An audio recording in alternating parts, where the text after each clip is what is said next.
Olá pessoal, tudo bem?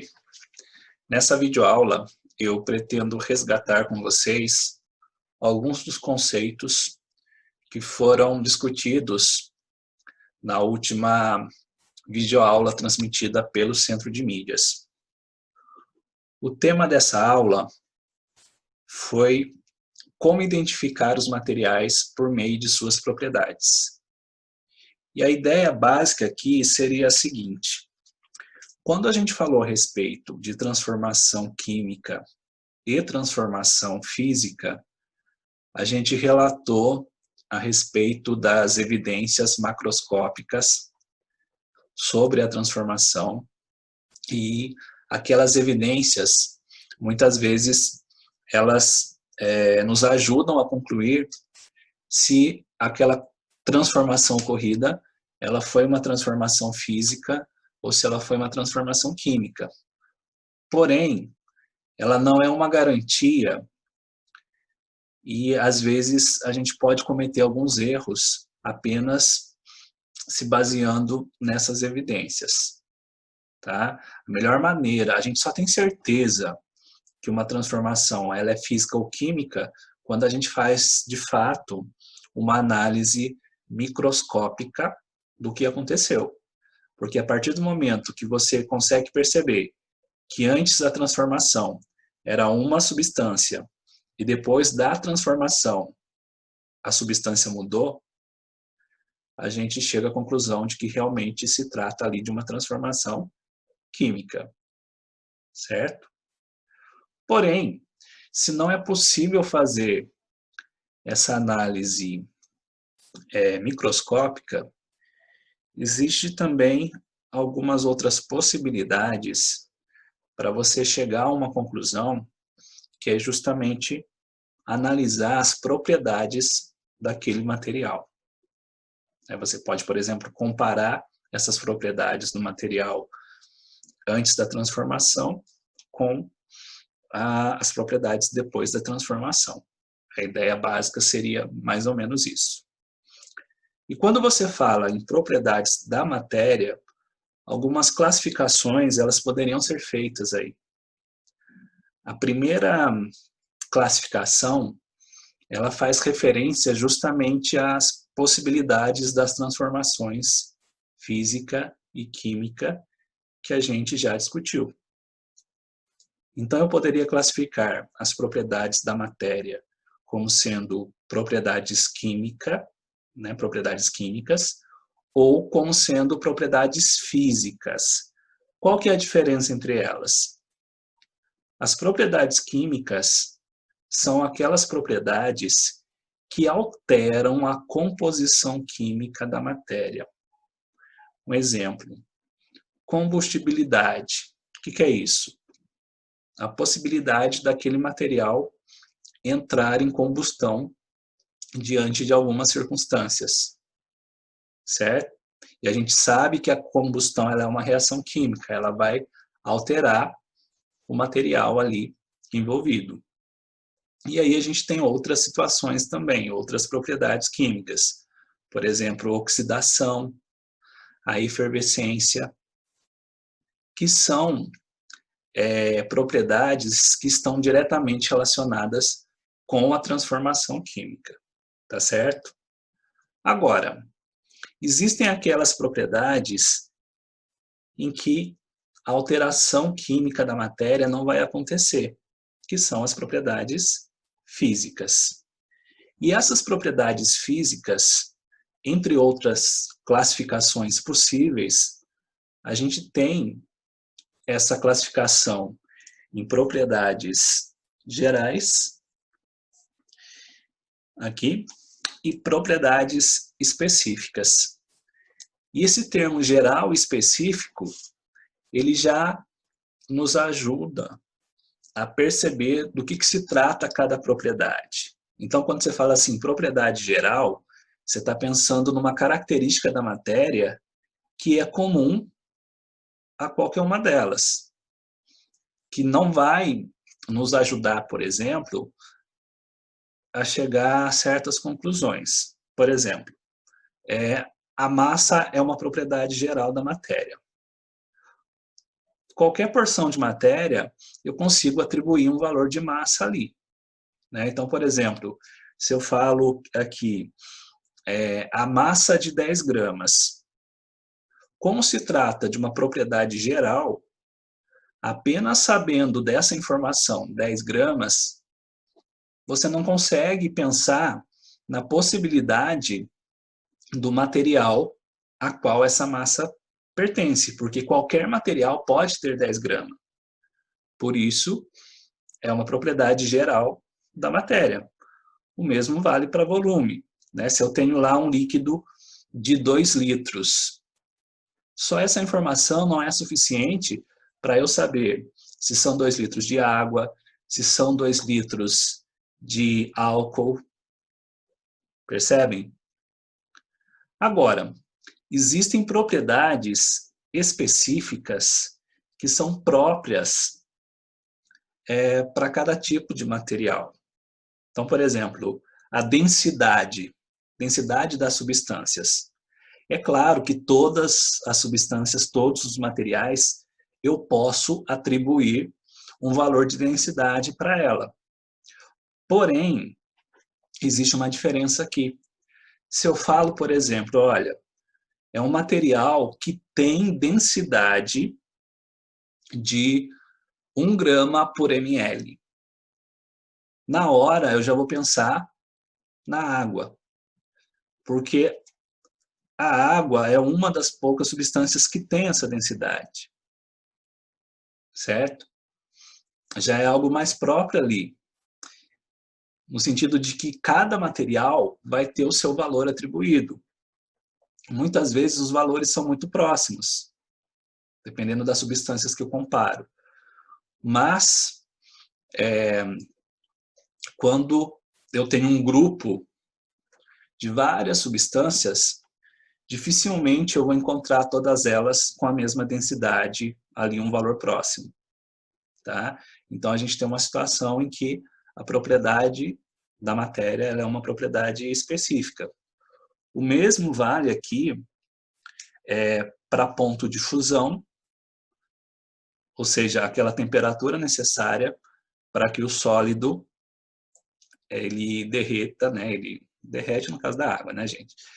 Ele sofra, ele se funda, né? Ele sofra o processo de fusão e se torne líquido, tá?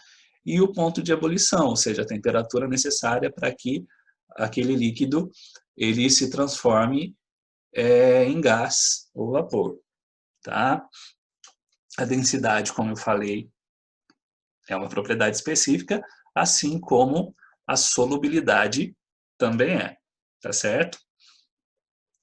Pessoal, e aqui o seguinte, pelo fato de que às vezes é possível você ter mais de uma substância com aquela propriedade específica com valor próximo, se você analisar esse conjunto todo aqui, né, ponto de fusão, ponto de ebulição, densidade e solubilidade, que são propriedades específicas, aí não vai ter problema, porque não tem como essas 4 características estarem em valores muito próximos quando as substâncias são diferentes, tá? Então, daí a importância dessas propriedades, porque ao analisá-las, eu consigo perceber de que tipo de substância eu estou falando. Então, se acontece uma transformação, que eu não sei se é química ou física, por conta das evidências macroscópicas, por exemplo, não serem suficientes para eu chegar a uma conclusão. Então, se eu tenho a possibilidade de analisar essas características, esse grupo de características que eu falei aqui antes, e depois da transformação, e então fazer uma comparação entre elas, eu vou conseguir concluir se aquela transformação ocorrida, ela foi uma transformação química ou física. Então percebam que a partir de um conjunto de propriedades, mesmo sendo propriedades físicas da matéria, é possível você perceber se aquilo se trata de uma reação química ou não, tá? Então, esse é um ponto interessante da aula que foi discutida. E aí, o foco da aula foi o ponto de ebulição, na verdade. os 2 experimentos realizados pela professora envolveu o ponto de ebulição das substâncias, ok?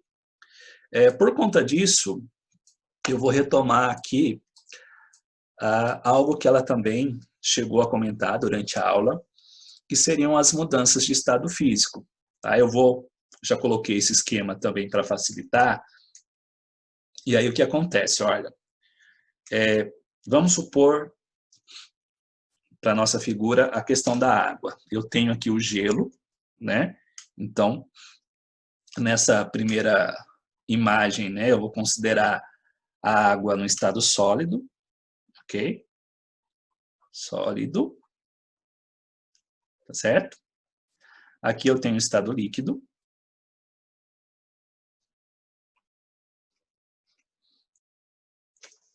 E aqui a gente tem o estado gasoso, que são os 3 estados físicos da matéria mais comum para a gente no dia a dia. Tá?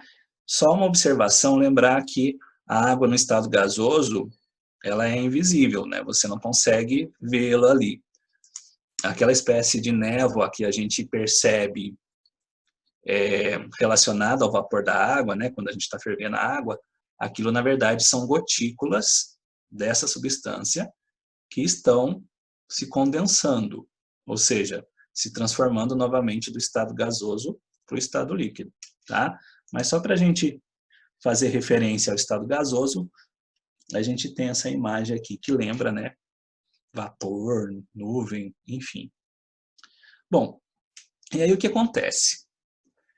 Vamos pensar agora nas possibilidades de mudanças de estado físico, tá? Partindo aqui do sólido, do gelo. O gelo derreter, né?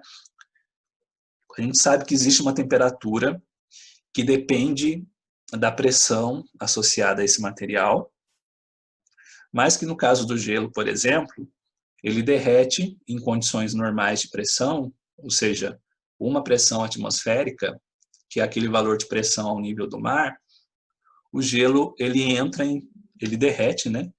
Ele se funde a 0 graus Celsius. Então, essa passagem do estado sólido para o estado líquido, a gente chama de fusão.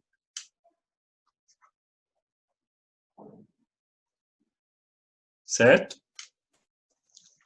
Deixa eu só mudar um pouco aqui a questão da letra para ficar mais visível para vocês.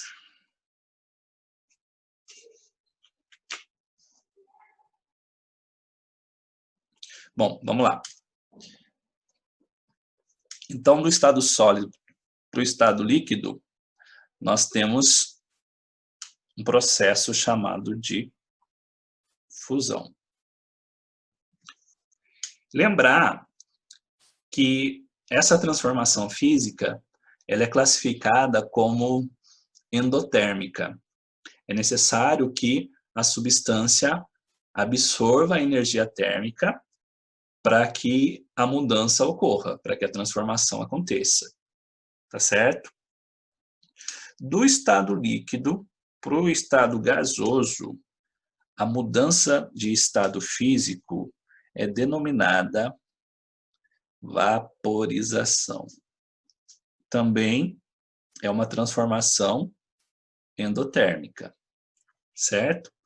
E lembrar que a vaporização, ela envolve, na verdade, 3 processos. A gente tem a evaporação,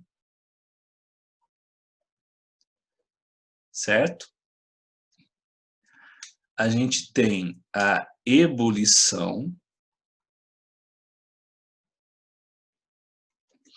e, no caso, evaporação, ebulição, está faltando aqui um terceiro processo de vaporização, perdão, que é chamado de calefação. Tá joia? Qual que é a diferença que a gente percebe em relação a esses 3 processos, né? Vamos lembrar o seguinte, olha só. A ebulição, que é o que a gente vai falar daqui para frente, em termos de vaporização, ela ocorre para um valor específico de temperatura. É onde eu vou associar o ponto de ebulição para cada substância. Agora, a evaporação, que é um processo bem mais lento, ela ocorre mesmo em temperaturas mais baixas. Então, quando eu coloco a roupa para secar no varal, por exemplo, vai acontecer o processo de vaporização, né? O líquido vai se transformar em vapor, mas não é necessário você fornecer ali uma condição na qual a temperatura esteja nos 100 graus Celsius, por exemplo, que é a temperatura de ebulição da água ao nível do mar. Ok? A gente sabe que valores menores de temperatura, né, bem menor, isso é possível de acontecer. Claro que quanto mais baixa a temperatura, mais demorado vai ser o processo. Tá certo? E na outra extremidade, digamos assim, né, um outro processo, ainda considerando a vaporização, você tem como possibilidade a calefação. Qual que é a ideia da calefação? Você tem ali uma quantidade muito pequena da substância, no caso aqui a água, ela, no estado líquido, ela é colocada numa condição em que a temperatura ela é muitíssimo elevada. E aí, por conta disso, aquela pequena quantidade de água no estado líquido se transforma em vapor muito rapidamente. Seria aquela situação, por exemplo, quando você tem uma frigideira bem quente e você pinga ali uma gotinha, né, algumas gotinhas d'água. Num processo instantâneo, aquela água se torna vapor. Tá? Então, essa seria a calefação. Ok? E aqui, pessoal, olha só. Existe a possibilidade, para algumas substâncias, de que ocorra essa mudança do estado físico sólido para gasoso diretamente, sem que aquela substância passe pelo estado líquido. Tá? Esse processo ele é conhecido como sublimação. Sublimação. Ok? Então, aqui a gente tem as 3 mudanças de estados físicos, considerando as transformações endotérmicas. Ou seja, você tem que aumentar a temperatura, fornecer calor, para que a mudança, a transformação, no caso física, ela ocorra. Tá? Agora, a gente pode ter o processo inverso, no caso das transformações exotérmicas, em que a substância, quando ela perde calor, quando ela perde energia térmica, ela vai sofrer essa mudança de estado físico. Se eu resfrio, por exemplo, o vapor, né, ou o gás, eu posso fazer com que a substância no estado gasoso ela retorne para o estado líquido. Nesse caso, a gente tem a condensação. Condensação, que também pode ser chamada de liquefação. Ok? E aí a gente tem também a possibilidade de que o líquido se torne sólido, que seria aqui a solidificação. Opa, deixa eu só corrigir aqui. Então vamos lá. Solidificação.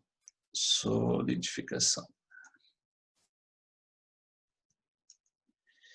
E o processo inverso à sublimação, ou seja, substância no estado gasoso retornar para o estado líquido, a gente chama isso de ressublimação.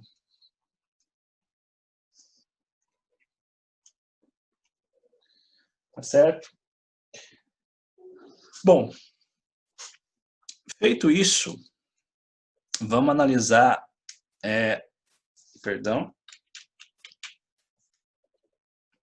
vamos analisar, pessoal, a seguinte tabela, em que é possível perceber o ponto de fusão e de ebulição de algumas substâncias, tá?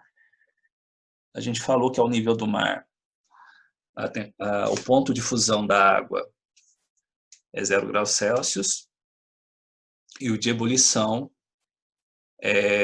ocorre a 100 graus Celsius. Aqui eu tenho a questão do gás oxigênio, por exemplo, que tem, obviamente, um ponto de fusão e ebulição muito baixo, bem mais baixo. Tanto é que a temperatura ambiente, essa substância é encontrada na natureza na forma gasosa, tá? Percebam que ao nível do mar, né, a pressão de 1 atm, uma pressão atmosférica, o ponto de fusão do oxigênio é menos 223 graus Celsius e o ponto de ebulição é de menos 183 graus Celsius. Tá joia? Entre menos 223 e menos 183, eu sei que o oxigênio ele vai estar no estado líquido, tá certo? Se é algo maior que menos 183, o oxigênio estará no estado gasoso e para uma temperatura mais baixa que menos 223 graus Celsius, a temperatura, aliás, a substância, oxigênio, ela estará no estado sólido, ok? Então percebam que oxigênio sólido seria uma situação bastante complicada. A gente precisa de uma temperatura muito baixa para isso acontecer, tá certo? Bom, e aí, dando sequência a essa ideia, vamos pensar a respeito dos experimentos que a professora ela realizou ali durante a sua aula. O primeiro experimento, ela fez as medidas do valor da temperatura de uma certa quantidade de água destilada, tá? Percebam que isso é importante. A água que ela usou foi água destilada, que seria o material que mais se aproxima da água enquanto substância, ok? Lembra que na química, substância seria um material realmente puro. Se eu falo de água enquanto substância, é só H2O. Lembra dessa ideia? Pois bem, o que acontece? Lá no experimento, a professora ela fez diversas medições, né, minuto a minuto, durante esse aquecimento da água e registrou numa tabela os valores da temperatura da água para cada instante desse processo de aquecimento. O que ela percebeu? Quando a água entrou em ebulição, o valor da temperatura se manteve constante, não se alterou mais. Tá? No caso, não foi 100 graus Celsius, como ela bem destacou, por conta da altitude do local em que o experimento foi realizado. Ele foi realizado na cidade de São Paulo, não foi numa cidade litorânea, né? Não foi ao nível do mar, então por conta disso a água não ferveu a 100 graus Celsius, ela entrou em ebulição a um valor de temperatura menor, tá joia?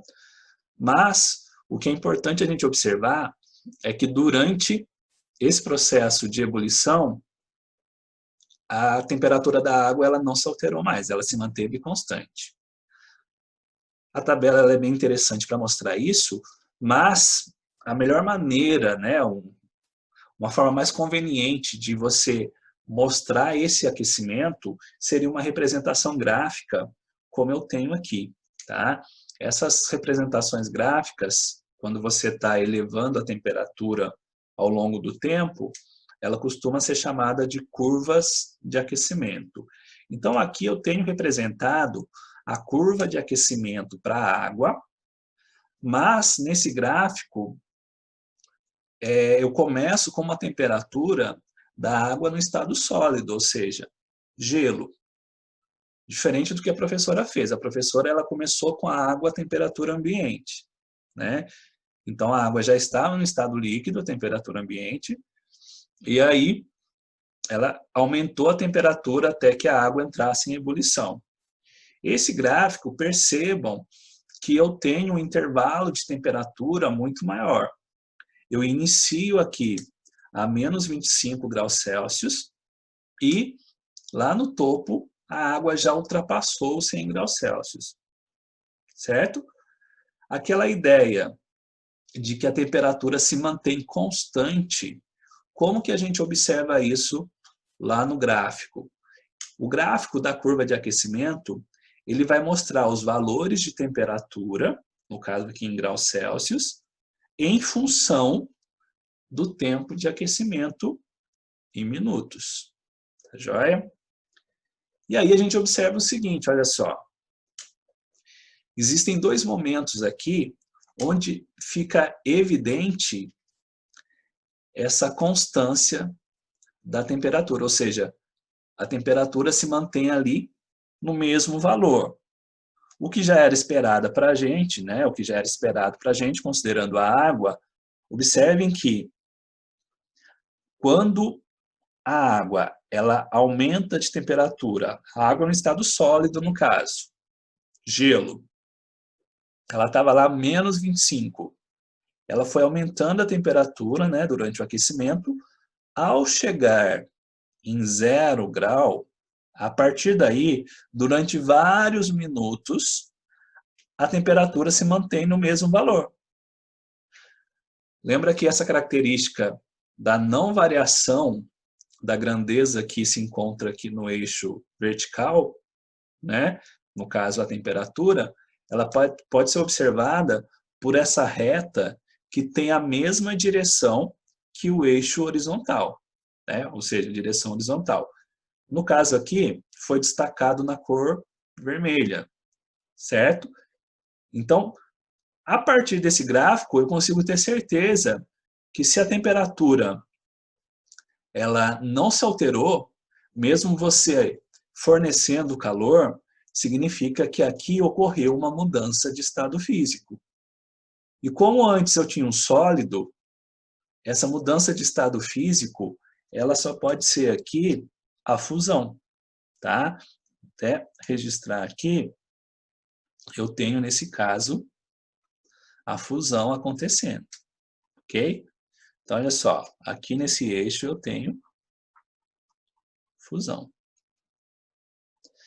Entre menos 25 e 0 grau, eu sei que nesse intervalo de temperatura, a água ela está no estado sólido. Deixa eu ver se eu vou conseguir escrever aqui. A água está no estado sólido, tá certo?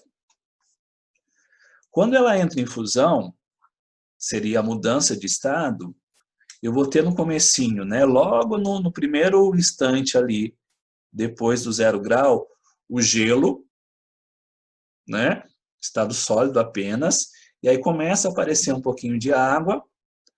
À medida que o tempo vai passando, esse pouquinho de água vai aumentando, e aí quanto mais o tempo passa, mais diminui aquela quantidade no estado sólido e mais no estado líquido eu tenho a substância, tá? Quando chegar aqui ao final, né, onde encerra aqui e a temperatura começa a se elevar novamente, é porque aqui a água está totalmente no estado líquido, e aí, como a mudança de estado já terminou, a temperatura ela volta a subir.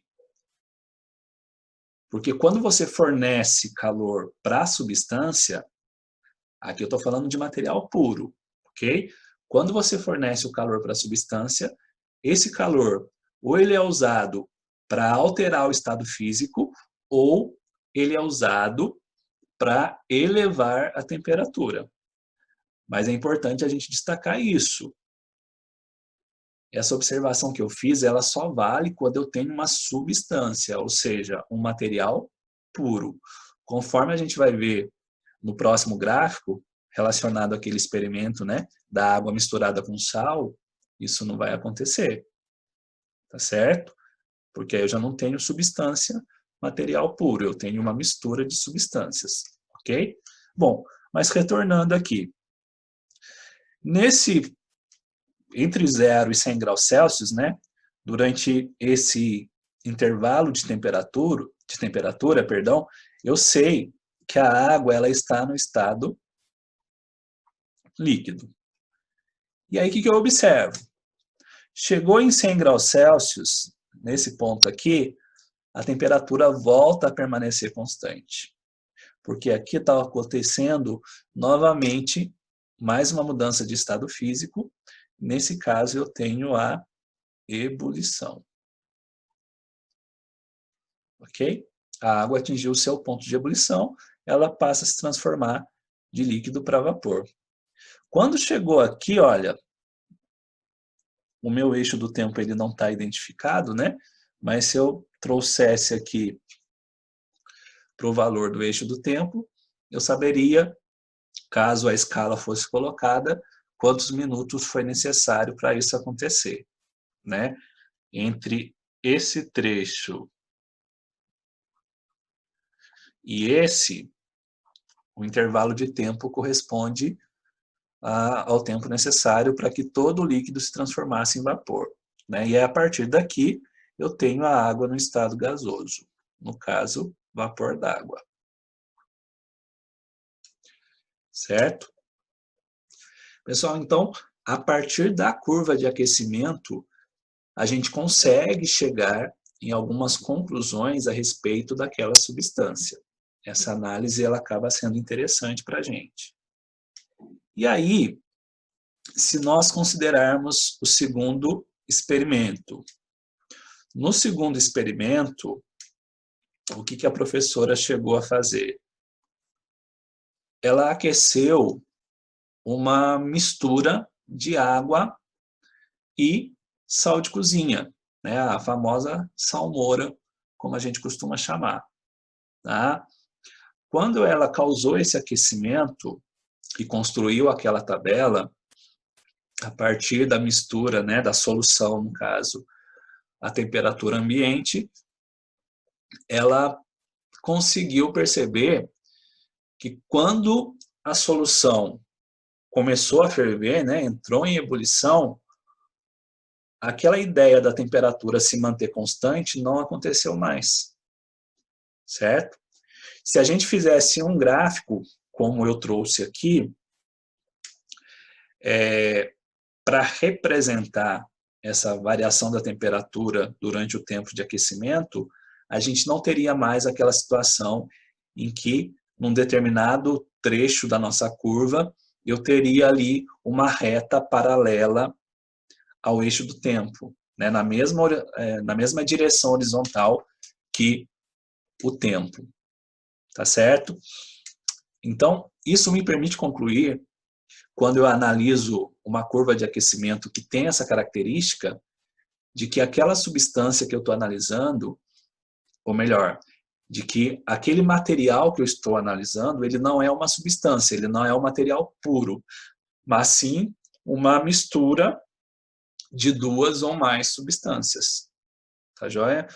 Por isso que foi importante, no primeiro experimento, aquecer a água destilada, e não a água de torneira, por exemplo, onde eu tenho ali não só H2O, como também a presença de outras substâncias, várias delas, né? Sais minerais, cloro utilizado no tratamento da água, o próprio flúor, que também é adicionado à água tratada, enfim, uma série de outras substâncias.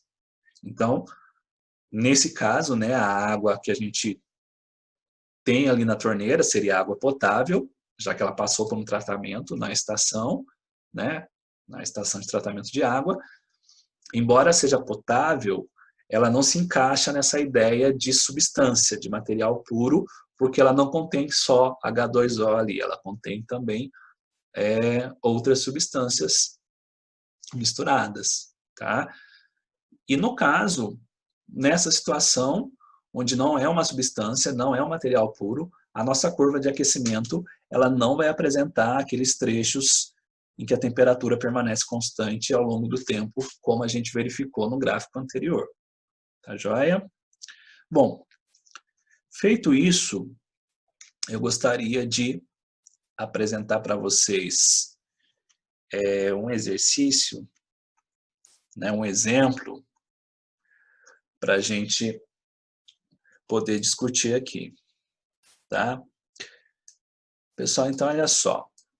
O exemplo que a gente vai discutir, ele diz o seguinte: um químico recebeu uma amostra sólida para ser analisada. Ele fez o aquecimento contínuo de uma parte dessa amostra utilizando uma fonte de calor constante, anotando a temperatura a cada 2 minutos e observando o estado físico do material. Tabelou esses dados e construiu o gráfico abaixo, que representa o processo de aquecimento da amostra nas condições em que o experimento foi realizado. Pessoal, aqui eu não sei se vocês se recordam, mas antes da gente interromper as aulas presenciais e dar início à nossa quarentena, era justamente isso que a gente estava fazendo ali nas aulas de Química no primeiro ano. Tanto no primeiro A como no primeiro B, eu havia começado com vocês a construção gráfica na folha milimetrada, usando dados relacionados a aquecimento da água, tá? Então, de certa maneira, a gente já teve uma introdução a esse assunto. Mas, enfim, o que acontece é o seguinte, olha só. Vamos analisar o gráfico aqui, ok? Conforme enunciado, essa análise do gráfico ela vai ser importante para a gente responder, né, as alternativas, cada questão ali no item. Mas vamos analisar o gráfico primeiro, ok? Então, percebam, o sólido ele começou a ser aquecido à temperatura ambiente, né? Percebam que aqui eu tenho o início do gráfico lá em 20 graus Celsius. Vou destacar aqui para vocês, ó. E aí a gente consegue reparar que de 20 graus Celsius até 40 graus Celsius, ou seja, durante 10 minutos de aquecimento,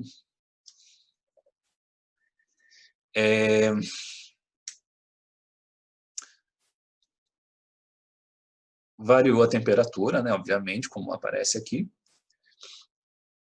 Eu tenho a substância no estado sólido. A partir de 40 graus Celsius, o que acontece com a temperatura?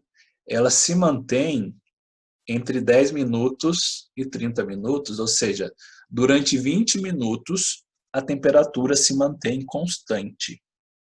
Qual que é a conclusão que a gente chega?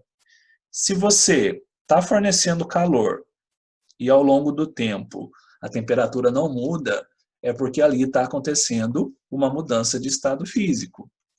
Nesse caso, se antes era sólido, eu vou concluir que a mudança de estado físico aqui seria a fusão. Certo? Bom, e aí o que acontece? A partir dos 30 minutos, a temperatura volta a subir.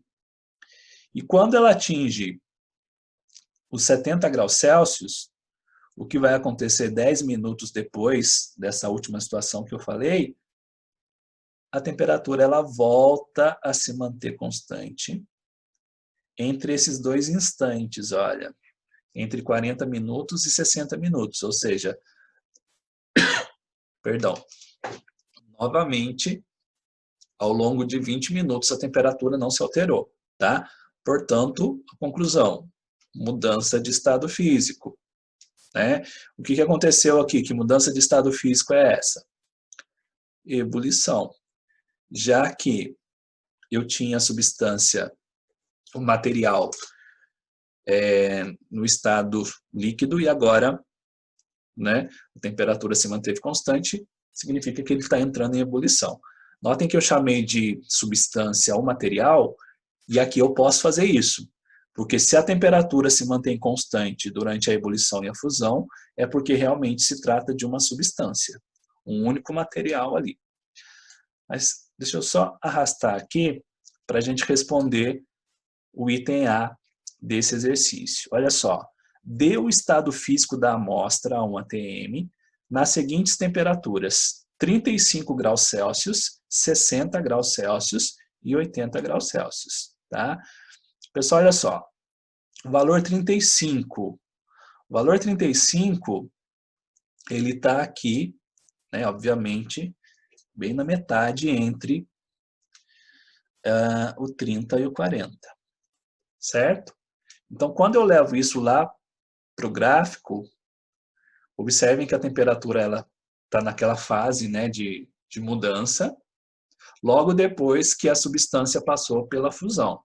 Portanto, a 35 graus Celsius, eu sei que o estado seria líquido, ok? Vou colocar a letra L aqui. O que acontece? Esse aumento de temperatura, né, em que a substância estava no estado líquido, ele aconteceu até o valor 70 graus Celsius para a temperatura. Portanto, aqui em 60 graus, eu tenho novamente a substância, né, ainda a substância no estado líquido.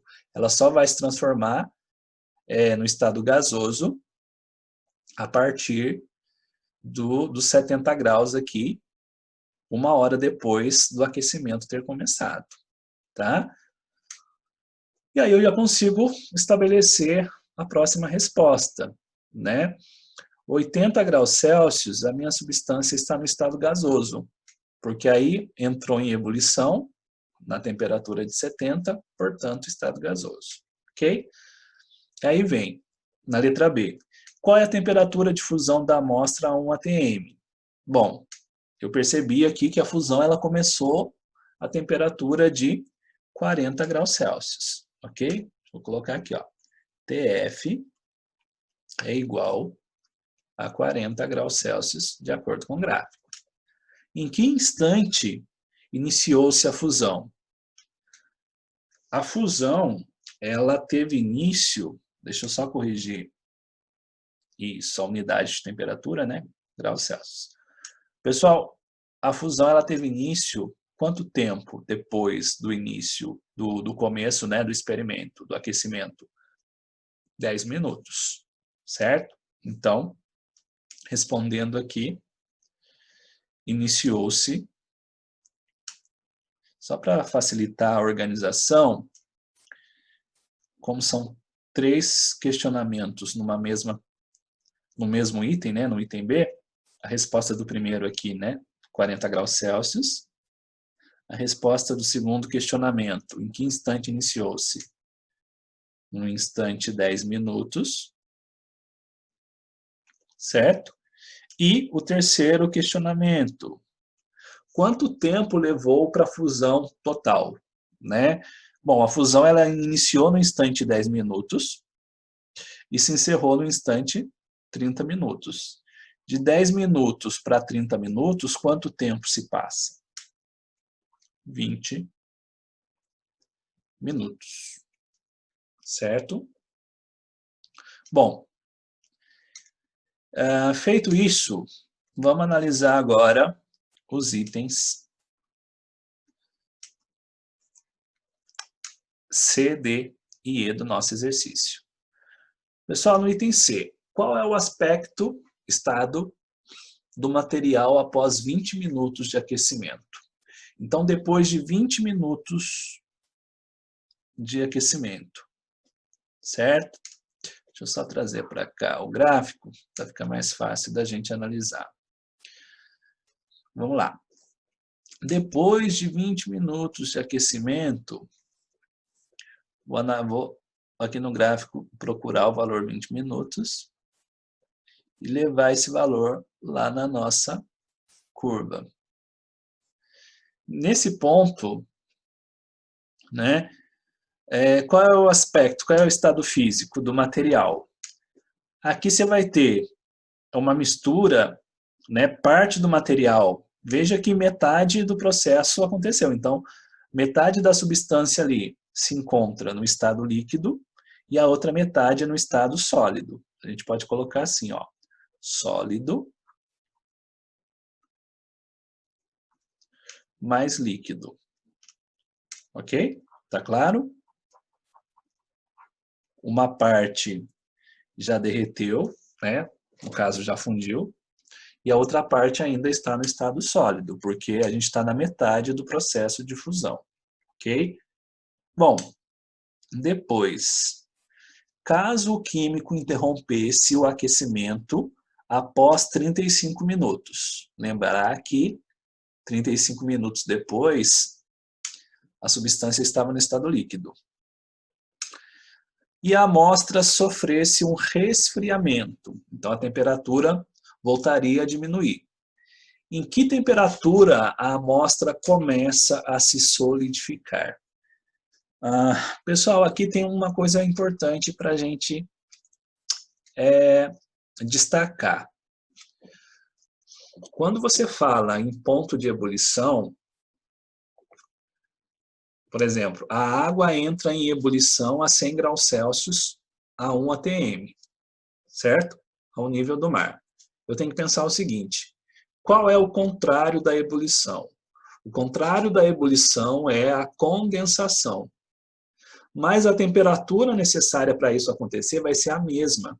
O ponto de ebulição também é o ponto de condensação.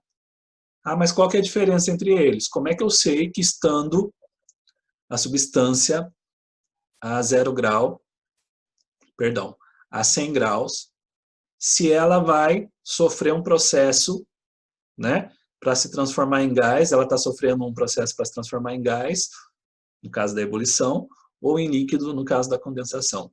Depende do que está acontecendo. Lembrar que a ebulição é um processo endotérmico, ou seja, você tem que fornecer calor para a substância, enquanto que a condensação ela é um processo exotérmico. O mesmo vai acontecer aqui, considerando esse item, no caso da fusão e da solidificação, ok?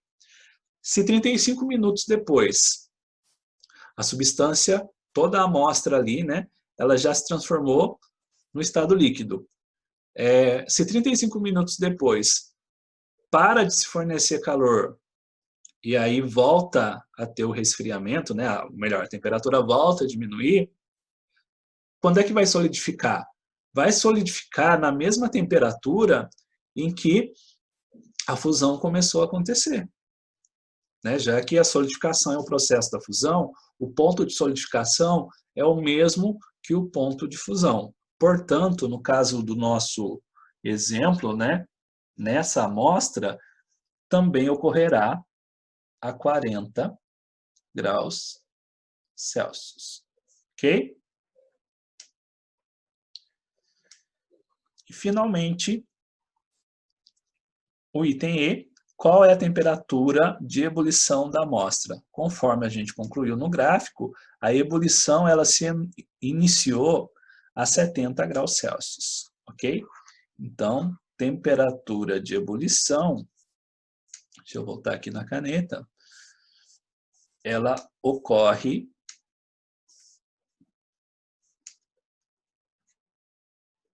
ou melhor, ela é igual a 70 graus Celsius, de acordo com o nosso gráfico.